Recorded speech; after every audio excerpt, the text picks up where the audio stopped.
Joyosity podcast. I am so glad that you are here. Whether you are a seasoned leader or you are just starting out, Joyosity is the place for you. We base all of our work on these three bedrock beliefs. One, that true leadership requires more than just surface level strategies. It requires a profound connection to everything that makes us human. Two, using genuine curiosity, we can work with all of those complex people that we've got to create a positive culture that we can all work together in. And three, joy is the heartbeat of a healthy leader and a healthy organization. So we're putting joy and fun front and center of our work. So every week on Joyosity, we bring you dynamic conversations with experts and leaders sharing not just a couple tips, but really the hard-won wisdom and real life experience and leading research that helps us build a movement together with you.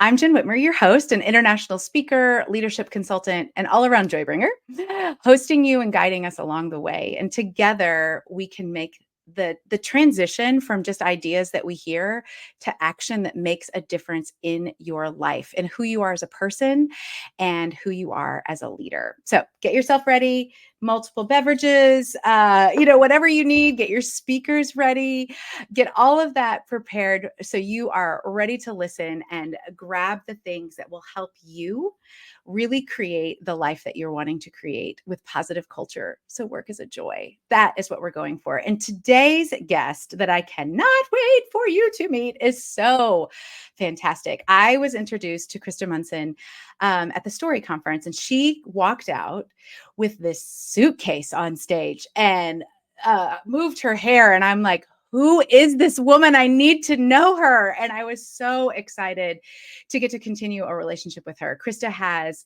spent 30 years doing award-winning work as a show writer, a creative director, a stage director, a choreographer. I mean, just anything that you can think of that has to do with storytelling in the body.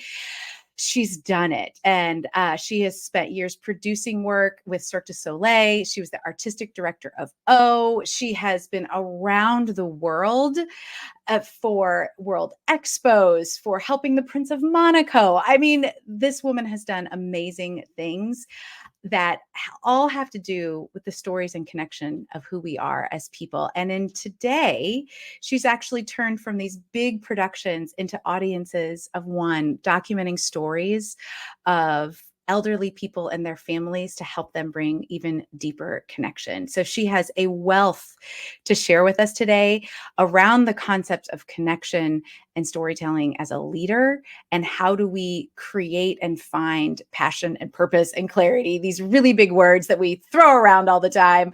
And so I cannot wait to introduce you to Krista. Oh, wait, you're muted. No, you're not. Fantastic. Hi, Jen. What a pleasure. I'm so glad that you're here. I cannot wait to dig in to just the wealth of knowledge that you really bring from your vast and varied experience. And I kind of want to start there with your story. I mean, I described this vast and varied experience in the world of entertainment, but also production and storytelling. How did you do this? Like, tell us a little bit about your experiences that got you into this work. Well, I grew up in Canada, and I was a dancer, competition dancer.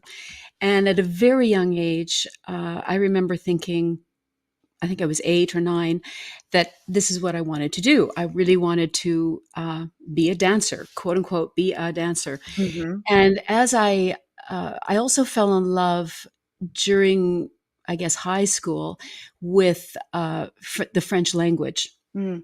And I was really, it is the second national language of Canada, but I'm from Western Canada, Okay. where there's a few pockets of French speaking communities, but English is, I grew up as an English speaker. And so I went to school. In university, I did go to university. My parents thought, get a plan B because you're, this dance thing. Oh my goodness.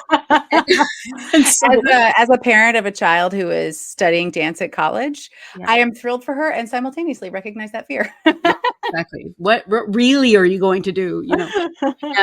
But even then with, I have a degree in French as a second language, it wasn't exactly a degree where you can apply for a job the next day and, Mm, you know, work for the rest of your life at a certain place. But anyway, the I realized while I was doing kind of summer work, one of the jobs I got was in like summer stock, as you know, where it's musicals, and you know, we toured Western Canada in a van, you know, to small little schools all over the place, in up north and in, you know, all over the province where I was, or a few provinces.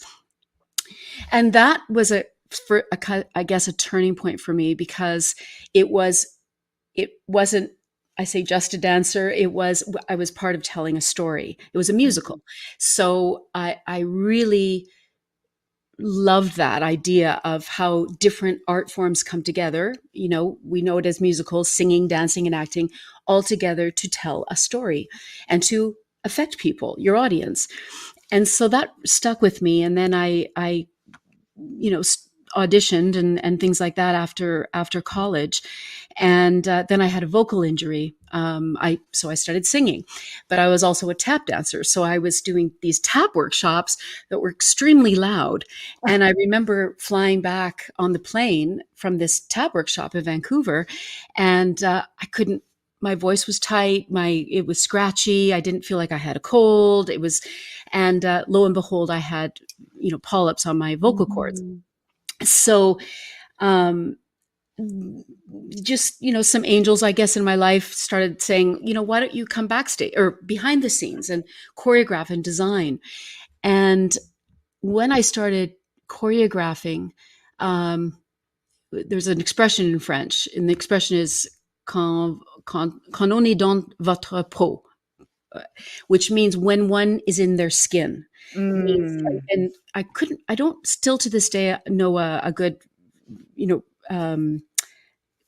I interpretation of that in English, but I just, Yeah, it's a feeling. It's very mhm, corporal, that expression. yeah, And I remember doing that, designing from, you know, as a choreographer, and thinking, I am in my skin. I feel this mm, feels right, and it is a feeling, and it's a visceral feeling.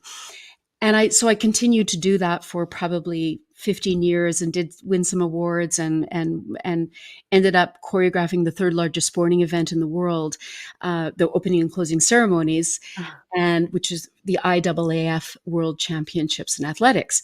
And that started to bring in sport. That, you know, uh-huh, it was 1,000 people on a field for a year, but we were introducing sport to to the storytelling. How can we use different sporting genres? And so with that discovery, my husband and I we moved to Los Angeles. He's American and he's a musician. With our 1-year-old son, we oh, sold everything. It truly, Jen, this is what it was. I was choreographing these massive games, and it was a lot of work. And I remember thinking in the middle of that, we're done in this city now. And I mhm, love that city. It gave me, it's not about better or worse. It was just, it's time to move on. And I remember saying to my husband, Paul, my dream is, we were doing well. mhm, We were only in our late 20s, early 30s, and we were doing well. Things were planned out. Our seasons were planned out. We were winning awards. We were doing this and that. And I thought, okay, I I literally want to feel hungry again.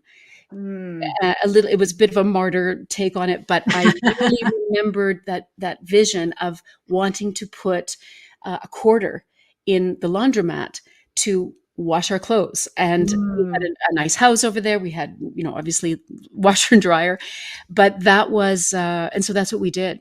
We sold mhm, everything and moved to Los Angeles. And in the airport, going over there, I met a woman who I knew, whose daughter I knew was on the national synchronized swimming team. And I asked her in the airport, I mean, we were going to avoid in Los Angeles. We had a few plans, we didn't know what we were going to be doing. But I said, "Oh, what is your daughter doing? Is she still swimming?" And she said, "Oh no, yes, she is. She's in this show called in Cirque du Soleil called Oh, Ah. and you should call her." And I thought, okay, so I did. At that point, we were throwing past against a wall in many ways, and and they called me back, Mm, and because I could speak French, and kind of those two loves of mine, I guess, passions of mine fused. Funnily enough, living in Los Angeles, and from then, I began a 13-year journey with Cirque du Soleil as an artistic director of O. And then I was asked to pilot and build the first casting department outside of Montreal that would service all of the resident shows in the world. mhm, So all of the shows in Vegas, in Tokyo, in Macau, in Los Angeles, in New York, and also scouting the rest of the United States. And so I did that for a period of time. And then I was asked to write and direct a particular special event show for Cirque. And that kind of led me to the, the past 10 years where I was hired as a creative director and a writer, or we call it a conceptor. mhm. Often these are concepts you're creating that have a narrative in them, and directing them, and then I did that for 10 years all over the world with Cirque, but also with other producers, the United Nations, and a big theater in Germany, and just some really interesting opportunities to meet new people and build something new that resonated with their audiences. And then it led to uh, my questioning all of that. Mhm. After 35 years, I just started to think it it wasn't in alignment anymore, and it wasn't a it just didn't feel right. I was kind of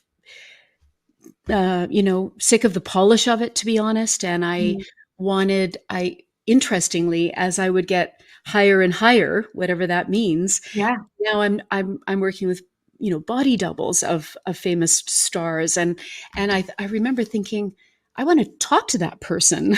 I Yeah. want to I need to talk. Not even I want to. I realized I need to talk to that person and share some ideas and just look in their eyes. And I didn't realize how much that connection was part of the work itself. Yeah. And so, yeah.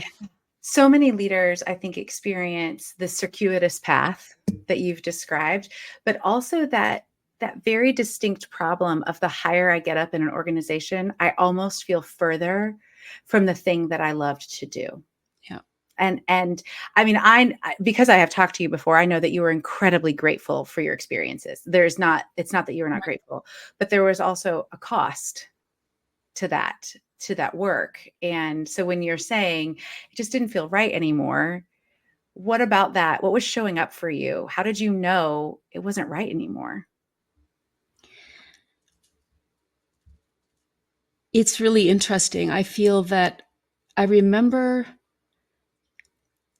kind of just feeling overworked. I'm probably a burnout. I was Mhm. exhausted. I should have taken some breaks, and Mm. I would go on to the next one like this. And I'm in China and then flying here and there, and I miss my family many times. But I remember distinctly going home. It was actually during the pandemic, and I went home to my parents' place, and I had to spend 2 weeks in their basement. Mm. And I was working on a big project for a major, American producer in New York, and I was able to continue that during the pandemic. But I remember going upstairs, and my parents were sitting around the kitchen table, kind of knowing they're always with the idea that their little girl, me, was downstairs in kind of a half quarantine or whatever it was. And they were just, "Oh, hi, how are you?" And sitting at the table. And I remember, and I was, always running around and having people to see and places to be. And I love them dearly. But I remember, Jen, these two words whispered at me, and it was pay attention. Mm. Pay attention. And I remember I looked at them and I said, "Do you want to play a game of crib?" And they were, Yes, we will. And we played cards, and it was a Tuesday afternoon or whatever it was. And that kind of, those two words just kept appearing, just pay attention. And so when I would have a call for an offer and a discovery call, I just remember thinking, this, I'm paying attention, and this isn't, I'm really not excited about this. Mm. And then that kind of internal puzzle feeling of puzzlement was matched by an external sign, and that external sign was that I was given the diagnosis I had heart disease, Mm. and I remember thinking, "Oh dear, I have to learn about this." I Oh, feel dear. fantastic now. It's What is the date Canadian response? Oh, dear. oh dear, oh my. No, I was scared out of my mind, and I didn't know what it all meant, and so I feel fantastic now, and everything's under control. But I remember in some ways, strange ways, that, oh, this is going to be my out. I Mm. needed to find an out because it was my identity for 3 decades. Mhm. And I really didn't know how to handle it. I'd never experienced that feeling of apathy before. And so I started stepping aside, and I just started reading, you know, looking elsewhere, or just paying attention. And that's when I was a curator for a theater conference, and I was interviewing, just like you are now, one of the co-founders of Cirque du Soleil. And it was a wonderful man, and he helped change my life. And after that conference, I was replaying this interview, very similar to what you have now, over and over again.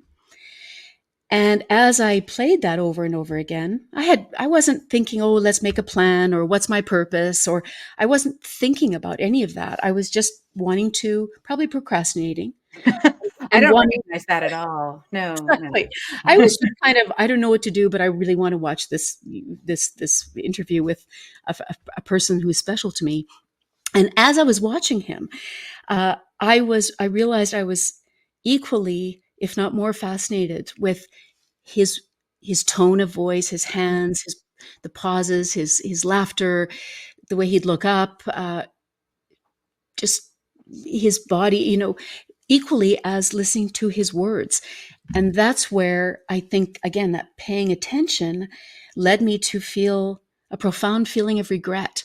And Mm. I just thought, because I thought to myself, I would give my eye teeth to preserve a conversation like this with people that I love, Wow. that are no longer with us. And so I just kept leaning in, to curiosity and wonder, I guess. And even that's a big word, but just I really gave myself permission to be curious about something else. That Mm. was just the very first step, allowing myself to be curious Yeah. about something that, you know, away from something that was so dear to me for so many years. One of the things that's so powerful about your story is, like, from the outside, it's glittering. Like, you are flying around the world. You are literally working in one of the most famous stage production. I mean, people may have never seen a Broadway musical. Like, people know that I want my life to be a musical, but not everybody follows Broadway. But I don't Right. know a lot of people that don't know what Cirque is. I Right. mean, and it is this amazing thing. And at the same time, people could be like, why did you leave that? Like, how could you Mhm. leave that? And I think when I think about the clients that I have who are in leadership in these transition spaces, they haven't yet given themselves the permission to think about something different because, well, that doesn't make sense. I have all of this. And why would I leave that? And I think your story just demonstrates there is so much power in just asking that question of curiosity, of paying attention. And also, honestly, the health issues, the feeling of apathy, those are all demonstrations of burnout, that we can burn out doing something that we love. I mean, that is Right. very easy to do. Yeah. But that's what's so powerful about your Yeah. story is that it didn't end there. Like, Right. you allowed yourself some permission Yeah. to do something. The word you just said is really interesting, and that you mentioned the word more, like I was doing more for this company, and I loved the company. And to be honest, the reason I was asked to do various roles was because I decided before that this has been whatever role that was, has been an amazing ride. And now I need change. I need to Mm, throw myself. It wasn't that I was happy coasting along. In a way, I was successful at it, but I wasn't just coasting along. And someone knocked at the door and said, "Hey, we've decided we're going to pilot this. We'd like to bring, for example, the casting department to a big office to the United States." It didn't look like that. It mhm, was I had to kind of disrupt the flow. I mm, had to do it. And it, yeah, and in some ways it would have been easier, I guess, if I didn't have to disrupt that and I was doing something successfully, and then they said, "Hey, we'd like you to do this," and "Hey, we'd like," and so you come out smelling kind of like a rose, and you and you know, but no, I actually it start each of those roles that I did, even within that, just such an amazing company, and it's just an incredible company. But I had to disrupt the flow first. yeah, I had to go against the grain. And mhm, I had to, I guess, get the courage to say, this has been wonderful, but I would like to now do something else. mhm, And so that idea of more for others who are doing, either they're with a fantastic company or they are ascending, whatever mhm, ascending looks like in their world. It could be role, it could be financial ascent. mhm, um, but I guess for me, that was the quest. That was the idea, is more doesn't.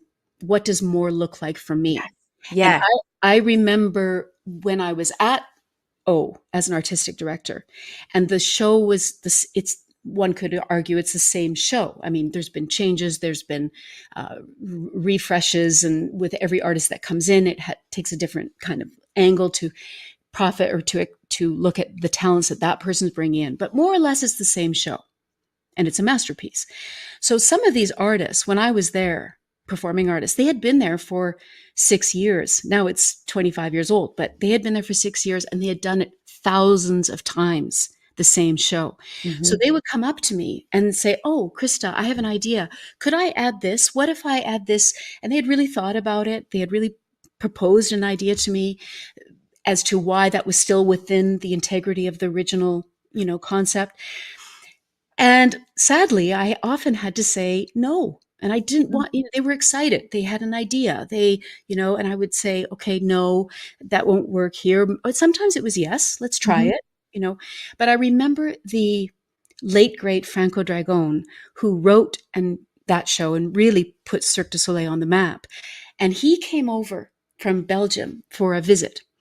And he said to all the artists, gathered them all together. I was there as well. And he said, "Are there any questions?" And some of these artists put up their hand and they said, "We've been here for 6 years and we want to propose our ideas. We want to bring who we are." And this is a big difference from Broadway. Cirque du Soleil generally does kind of honor and has a responsibility to make to take the art, the ideas from that, or not ideas, but the it has to look good for that artist, for that mhm, body. So sometimes there's nuances as new people come in. But these artists were saying, "We are proposing some ideas. We want to maybe add this. We want more of this. We can do this." And often the answer is no from the artistic director, who was me. And Franco said, he took a long pause and he said, "Of course you can do more. But more is not adding business, adding this. uh, That's not the more I'm looking for. Look for the more, go more deep, go mm, more in, and connect with that emotion, or the objective of that scene, or what we call tableau. More. That's the more. Adding business, adding more this way, it's a distraction. It's going to chip away at the integrity of this show. But he also said it's natural. It's natural where we all want to add more because maybe we're bored. We want to add mhm, something else in. So I think for people, for all of us, we owe ourselves that permission to ask ourselves, what does more look like for me and my values and my goals? Yeah. Absolutely. Last month, Ken Black was on, and we were talking about lenses, values as lenses, our chosen ways of seeing the world. And that when we align with that, that's when we we can make moves that feel different, and we can do like going inward, as you just described, is what's so powerful. And I think, when we talk about this month, in the States and in fall in general, we hit into the holiday season, and there's so much more that is expected. Mm, I mean, I make a joke all the time about absolutely. Jen Whitmer wants to put one more ornament on the Christmas tree. I mean, Of let me course, just put more, of course, of like a course. nerd. But really, there is well, how can I do that inward more is so Mhm. powerful. And I think what I often have for clients when they start asking that question, they're like, I actually don't know. I don't know what my purpose is. I don't know how to find that clarity. Yeah. And again, back to that idea that it doesn't, why would I leave this? It's so great. Or why would I do anything different? Because they haven't given themselves that permission to open the door to pay attention a little bit. And okay. So we're going to come back to this idea. I just looked at the time, and talk about, well, how do we figure this out? When we're talking about more internally and creating this life that aligns with who we are, which is what you've really done and been so successful at, what are some ways that we actually get to do that? So let's come back and we'll finish this conversation. So make Perfect. sure that you come back next week, friends, because we're going to continue this conversation around how do we connect? How do we connect ourselves in that way and connect with others? So How do we truly find that purpose and connection? yes, Yeah. thank you for making that so much more succinct than I was. All right, we will come back. So let me put my coach hat on for just a moment. Don't just leave this here. Take a moment. What did you learn? What's your next tiny action step? Share this episode with someone and tell them what you're going to do. Check the show notes for all the links and connect with us on LinkedIn and all the other socials, or just, drop me an email at Jen with 2 N's at jenwhitmer.com. We want to keep this conversation going with you. I know your earballs have a lot coming at them, so thank you for listening to the Joyosity podcast and being a part of our community. Please take a moment to rate and subscribe. It helps more people join us in the movement to create positive culture with complex people. So work is a joy, people are whole, and organizations flourish. Can't wait for you to join us next week.